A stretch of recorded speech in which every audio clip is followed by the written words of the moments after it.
Imagine a darkness so thick it doesn't just surround you, it breathes through your lungs and speaks through your very lips. In the dust-choked streets of Magdala, one woman wasn't just losing her mind. She was becoming a battlefield for 7 ancient, terrifying entities that refused to let go. This isn't just a Sunday school story, it is a visceral war for a human soul that mirrors the spiritual battles we face today. Why did heaven's light choose the most broken vessel to display its greatest power? We are diving deep into the prophetic mystery of Mary Magdalene's deliverance, a moment that shifted the unseen world forever. Before we witness the command that made hell tremble, make sure to strike that like button, share this revelation with a soul in need, and subscribe to Bible and Prophecy to join our journey through the deepest mysteries of the Word. Your support helps us bring these timeless truths to the world. Now, look closely because the light is about to break the chains of the darkest night you've ever known, and the King is already standing at the gates. Welcome to Bible and Prophecy. Before we dive into this profound journey of restoration, please take a moment to subscribe to our channel and join our community as we uncover the hidden truths of the Word. Your support helps us share these life-changing revelations with the world. There are stories in the Bible that people read, and then there are stories that seem to watch you back. This is one of them. It isn't just a historical account of a miracle, it is a visceral exploration of why 7 darknesses chose one woman, why they fought so desperately to remain, and how one specific day, a man from Nazareth didn't just avoid her, he faced everything inside her head-on. Have you ever wondered why some battles in your life feel so personal? Why some pain feels targeted, as if a shadow has memorized your name? Why do some suffer in a crushing silence while the world outside keeps moving in its frantic rhythm? What if the woman everyone avoided was the one heaven was watching the closest? Stay with me, because by the end of this story, you may never look at spiritual warfare or yourself the same way again. Before anyone ever whispered her name with fear, before the word possessed was permanently etched into her identity, Mary of Magdala was simply a woman trying to survive.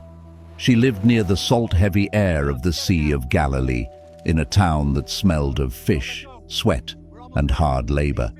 Magdala was a place of constant motion, traders shouting, fishermen hauling silver-scaled nets, and the relentless rise and fall of human voices. Life happened loudly there, yet Mary lived in the agonizing, quiet spaces between it all.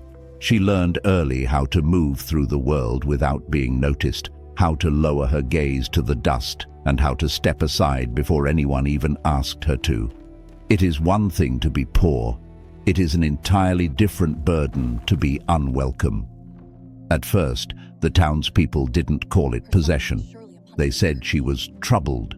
They whispered that she was unstable, perhaps broken by a grief she never dared to speak of, or a betrayal she never healed from. Pain has a cruel way of carving hollow rooms inside the soul, and something else is always listening, waiting for a vacancy to move in. The first shadow didn't announce its arrival with a scream. It came as a thought that refused to leave, a voice that sounded suspiciously like her own, whispering, "You are alone. No one is coming for you. This is all you will ever be." She argued with it at first, everyone does, but when days bleed into months and the voice never rests, you stop arguing. Then another presence joined the first. It wasn't a voice this time, but a pressure, a suffocating weight on her chest in the dead of night.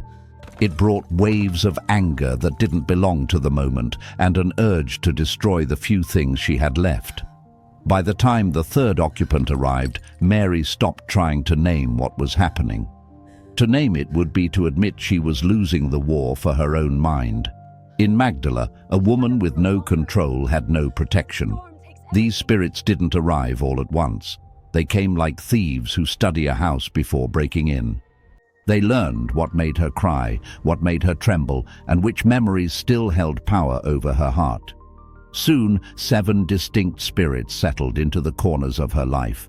one fed on shame, one on rage, one on despair, one on isolation, one on fear, one on self-hatred, and the seventh, the cruelest of all, convinced her that she deserved every bit of it. As the years passed, Mary became known for all the wrong reasons. People noticed the way her eyes would suddenly go blank, the way her laughter erupted at the most haunting times, and the way she would start to speak, only to be cut off as if someone else had snatched the words from her tongue. Invitations stopped coming. Seats near her stayed empty. Conversations paused when she passed by, and mothers pulled their children back, not out of anger, but out of a chilling fear. Fear hurts worse than hatred, because fear tells you that you are dangerous just by existing. Mary began to believe it. There were hours lost to the shadows, moments where she would wake up in a strange place with no memory of how she arrived. Have you ever lost time in your own life, wondering what filled the void? The darkness uses those moments to strengthen its grip. Control isn't always loud. Often it is the absence of will, the absence of clarity, and the cold absence of hope. These 7 entities weren't just trying to destroy her body, they were after her very identity. Yet here is the part the town of Magdala never saw. Mary was still fighting. Even when she screamed, even when she collapsed in the dirt, there was a small, stubborn spark deep inside her that refused to be extinguished. The demons hated that spark most of all because it was a piece of her they could not reach, no matter how many layers they piled on top of it. While Magdala slept, something was shifting in the unseen world. Far from the sea, a teacher from Nazareth had begun walking from village to village, healing the broken and speaking with an authority that made the darkness nervous. Spirits have ears. They hear the footsteps of deliverance long before humans do. Mary didn't know his name yet, but the occupants of her soul did. For the first time they felt an unfamiliar sensation, fear. Not the fear of being challenged, but the fear of being exposed. When the light comes, darkness doesn't argue, it resists. In the days leading up to their encounter, Mary's torment reached a fever pitch. Her nights grew louder, her thoughts more violent, and her isolation deeper. It was as if the darkness knew its lease was running out. Why does the battle often get so much worse right before the breakthrough? Why does peace feel farthest away just before freedom arrives? One morning, Mary woke up feeling watched, not by the accusing eyes of demons, but by something patient and purposeful. On the road to Magdala, Jesus was already close. He didn't arrive with lightning or a shout from heaven. He arrived as a single moment that stretched longer than time itself. Mary was standing at the edge of a crowd when she felt a sudden, heavy stillness. The demons inside her went quiet, sensing a presence they could not ignore. Jesus stopped walking. He hadn't started teaching yet, but he looked up and stared straight at her. Have you ever felt seen in a way that made you want to run? Not because you were noticed, but because you were truly known. Her instincts screamed at her to disappear, but her feet felt rooted to the ground. The spirit stirred violently, flooding her mind with shame. He sees everything you are. If he speaks, we die.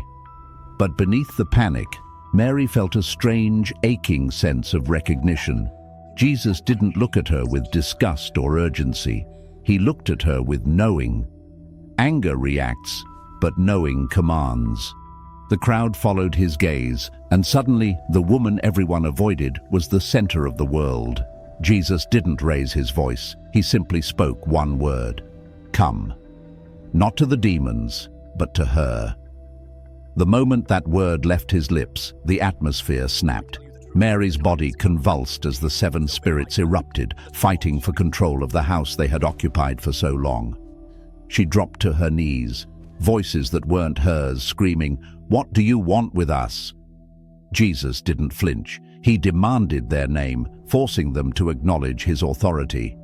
"Many," they answered, because truth must bend in his presence. Then came the command that echoes through eternity: leave her. 3 words. That was all it took. Hell broke loose as the spirits were expelled one by one, violently and unwillingly. Then a silence followed, the kind of absolute silence that comes after a great storm. Mary breathed. For the first time in years, her mind was her own. Her eyes were clear. The pressure was gone.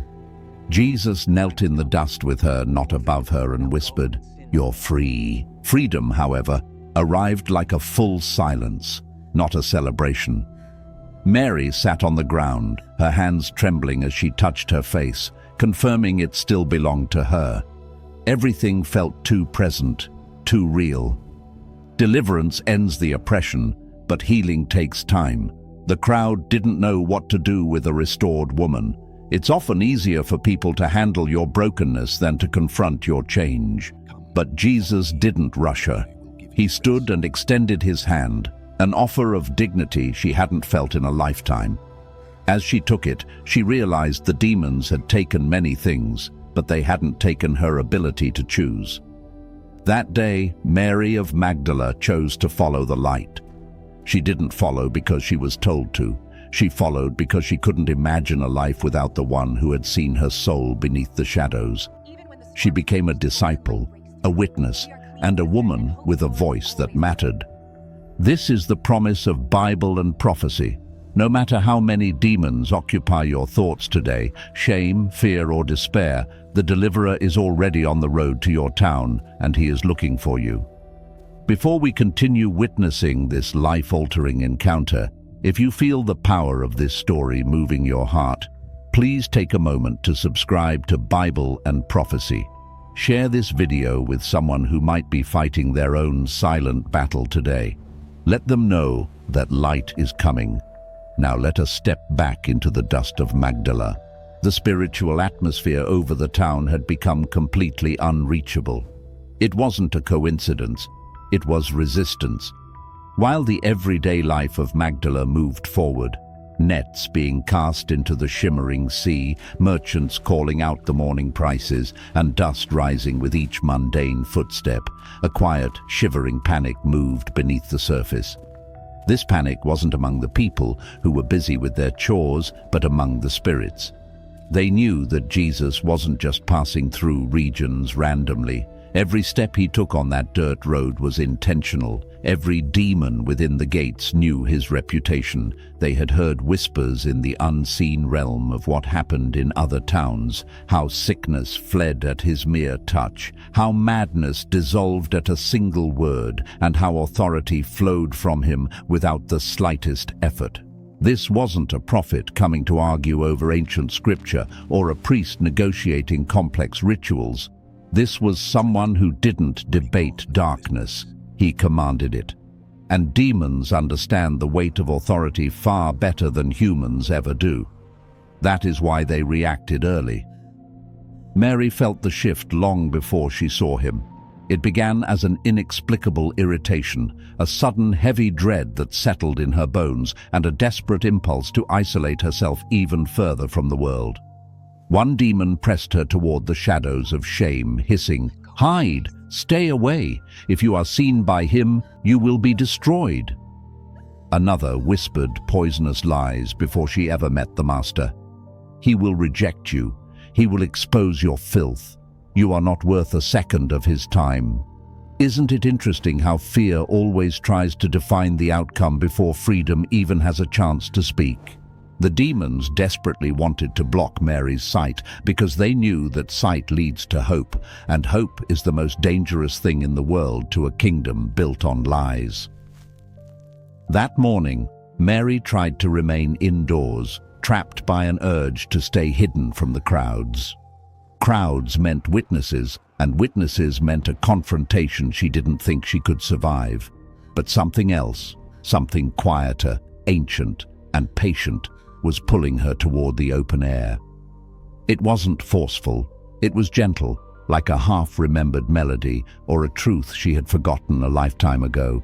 For the first time in years, there were two opposing forces moving inside her, one panicking and desperate to maintain control, and the other calmly, irresistibly advancing. Mary stood in the center of that unseen collision, unaware that she was the focal point of a spiritual war. As she stepped outside, the noise of Magdala wrapped around her like a heavy cloak. The townspeople didn't notice her at first. They rarely did. But the spirits noticed everything. They felt the shift in the air, the change in spiritual pressure, and the presence of someone who filled space effortlessly without saying a word. Jesus had entered the outskirts of the town. He didn't arrive loudly or dramatically, but the demons inside Mary recoiled instantly. His presence didn't provoke them with aggression, it unnerved them with pure divine authority. Have you ever been in a room where someone walked in and said nothing, yet everything changed? That is what true authority does. It doesn't argue, it rearranges. Mary felt dizzy. Her thoughts collided like waves in a storm. One demon urged her to flee into the hills, another urged her to confront him in anger, while another pushed her toward total collapse. When darkness is cornered, it loses its unity. That internal division began to weaken their grip. Jesus hadn't spoken yet. He hadn't even looked at her. Yet 7 powerful entities were already losing ground. If darkness reacts this strongly before he even speaks, what happens when he finally does?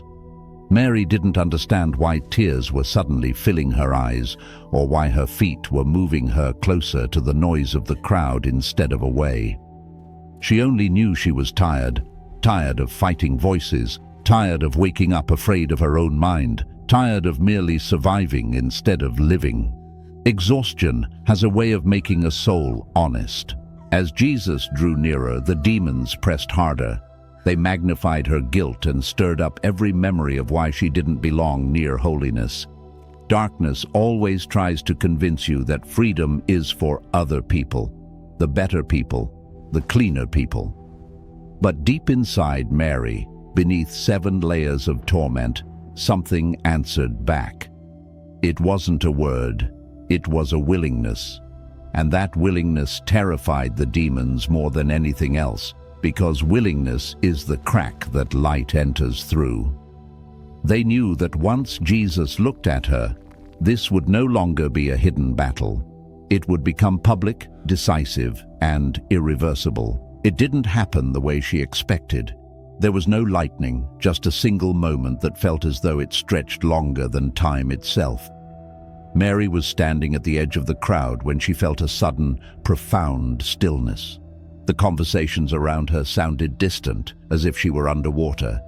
The demons inside her went quiet, not out of peace, but out of caution. Jesus had stopped walking. He looked up, straight into her eyes. Have you ever felt seen in a way that made you want to run? Not because someone noticed your face, but because they saw through your soul. Mary's breath caught. Her instinct screamed at her to turn away, but she couldn't move. Her feet were rooted. One demon surged fear through her chest. "Don't let him look at you." Another flooded her with shame. "He sees the rot inside you." But beneath the noise, there was a strange, aching sense of recognition, as if her soul had been waiting for this gaze longer than her mind could remember. Jesus didn't glare. He didn't look shocked or disgusted. His expression carried a profound knowing. Anger reacts, but knowing commands. The crowd noticed the pause and turned to see what had caught his attention. Their eyes landed on Mary, the woman they whispered about, the woman they avoided. Suddenly, she wasn't invisible anymore. The demons panicked, pushing her thoughts toward kneeling, screaming, or attacking. But Jesus was doing something far more powerful than shouting. He was waiting. He was waiting for her. Because deliverance doesn't begin with a display of power. It begins with consent. Mary felt spiritually exposed, as if layers of defense were being gently peeled back. Tears welled up, born from something dangerously close to hope. And hope, when you have lived in the dark for so long, feels painful because it asks, what if this is real? One demon made a final, desperate attempt. He is not here for you. But the lie failed to land. Jesus was still looking at her, his gaze an invitation. Crossing that small space between them meant choosing exposure over hiding. Mary had hidden for years, but as Jesus tilted his head, a gesture he used right before chains fell off men who had forgotten the meaning of freedom, she realized he wasn't looking at the demons. He was seeing the woman beneath them, and that changed everything. If you are waiting for your own moment of freedom, remember that the King is already looking your way. Don't forget to subscribe to Bible and Prophecy so you never miss a moment of these powerful truths. The distance between them wasn't far, perhaps a few dozen steps at most. Hong nomang lai kam giak men mong hu mot vuktam. It wasn't a physical gap, it was an emotional and spiritual canyon. To cross that space meant choosing exposure over the safety of hiding, and Mary had spent years perfecting the art of being invisible. 1,000 questions raced through her fractured mind. What would happen if she stepped forward? What would the townspeople say? What would the demons do to her for defying them? And perhaps the most terrifying thought of all, what if she reached him and nothing happened at all? But as she hesitated, Jesus did something subtle. He tilted his head slightly, not in judgment, but in a profound, silent invitation. The demons inside her recoiled instantly, barking in silent agony, because they recognized that look. They had seen it before on the faces of the fallen. It was the look he gave right before commanding sickness to flee, and before the heavy chains fell off men who had long forgotten the meaning of freedom. Mary didn't understand the theology of that gaze, but for the first time in her existence, someone wasn't looking at her as if she were broken beyond repair. He wasn't staring at the shadows or the entities that possessed her. He was seeing the woman buried beneath them. That single realization changed everything. The crowd grew quiet, a heavy blanket of silence falling over the square of Magdala. Whispers rippled like dry leaves in the wind. Some recognized her as the mad woman. Some looked away in discomfort, and others sensed the spiritual electricity crackling in the air. But Jesus remained silent. Sometimes the most powerful thing God does is stop the world just to give you a single moment to choose. Mary's legs trembled, her muscles ready to bolt back into the darkness. The demons urged retreat one last time, hissing, "If you go to him, you won't survive this." But a voice, soft, unfamiliar, and almost forgotten, rose from the deepest part of her soul. "Neither can I survive staying like this." That was the fracture. With a trembling heart, Mary took one decisive step forward. Inside her, the demons screamed in a panicked, wordless fury because they knew something irreversible had just begun. And Jesus, he smiled. It wasn't a smile of triumph or smugness, but a gentle, fatherly smile, like someone who had been waiting a very long time for a beloved child to come home. In that smile was a promise the demons understood with chilling clarity. This ends today. Jesus didn't raise his voice or perform a dramatic ritual. He didn't chant or call for attention. He simply spoke one word: "Come." He didn't speak to the seven. He spoke to her. The moment that word left his mouth, the atmosphere snapped. Mary's body convulsed as if struck by an invisible lightning bolt. The demons erupted, no longer hiding or strategizing. They were exposed. 7 distinct, terrifying presences surged forward at once, fighting like cornered beasts for control of her voice, her limbs, and her very breath. She dropped to her knees in the dust, her back arching in agony. The crowd gasped, stepping back in horror as the reality of the spiritual war became visible to every eye. Voices that were not hers burst from her mouth, layered, distorted, and overlapping in a haunting cacophony. "What do you want with us?" the entities shrieked through her throat. Jesus didn't flinch. He didn't look surprised. He had been speaking to their rebellion long before they revealed themselves. "What is your name?" he asked, his voice calm and steady as a rock in a storm. The demons hesitated, for they knew that to name oneself in the presence of the king was to admit defeat. But they were forced by a law higher than their own. "Many," they answered, their voices bending under the weight of his presence. 7 spirits, a full and ruthless occupation. Jesus didn't negotiate. He didn't ask why they were there. Darkness never has a legal right to a child of God. He simply commanded, "Leave her." Those 3 words were the keys that unlocked the gates of hell. Mary screamed as the spirits fought violently, not against Jesus, but against the loss of their home. Her body shook with a force that seemed impossible for a human frame to endure. The demons began to beg, not for mercy, but for delay. "Not now, not like this." They pleaded with the very authority they had tried to ignore. It was a revelation for everyone watching. When Jesus commands, resistance is temporary and freedom is inevitable. The crowd stood frozen as the clash reached its peak. This wasn't a battle of flesh and blood, it was a battle for dominion.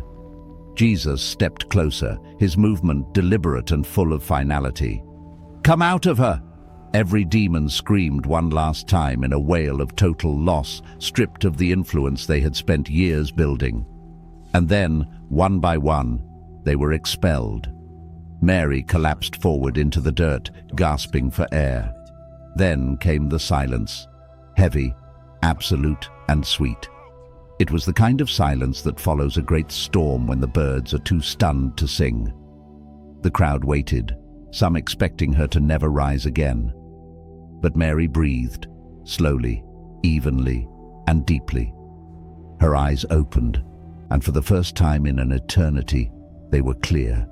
No more voices, no more crushing pressure, just the awareness of the warm sun on her skin. She looked up at Jesus, not with fear, but with a beautiful dazed disbelief. Peace can feel like a foreign country after a lifetime of war. Jesus knelt down beside her, meeting her in the dust, and spoke softly, "You're free." Those 3 words rewrote her entire existence. The demons were gone, but the story was just beginning. Freedom created a new, breathtaking question. What now? The crowd didn't know how to react to a woman they only knew as the possessed. Freedom didn't arrive with a parade. It arrived with a silence that was full and holy.